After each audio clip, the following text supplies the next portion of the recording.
The Indian Stamp Act. The Indian Stamp Act 1899 is a law that governs the use of stamps on various instruments, documents, and transactions in India.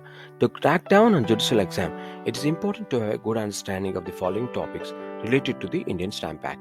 Definition of instruments. The Indian Stamp Act defines the various instruments, including agreements, bills of exchange, deeds, and other documents that are subject to stamp duty. Calculation of stamp duty. The Indian Stamp Act sets out the methods for calculating stamp duty, including the ad valorem duty, specific duty, and compound duty. Payment of stamp duty. The Indian Stamp Act provides for the payment of stamp duty, including the time and manner of payment and the consequences of non payment. Stamping of instruments. The Indian Stamp Act provides for the requirements to affix stamps to instruments, including the manner of stamping and the consequences of unstamped or understamped instruments.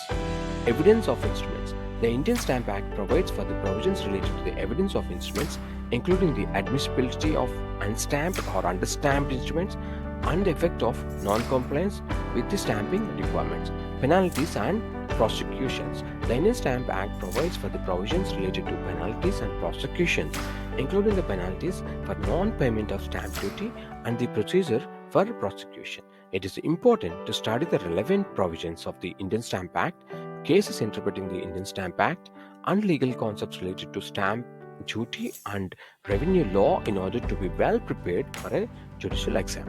Additionally, practicing past exams and answering sample questions can help you to develop your legal reasoning and test taking skills.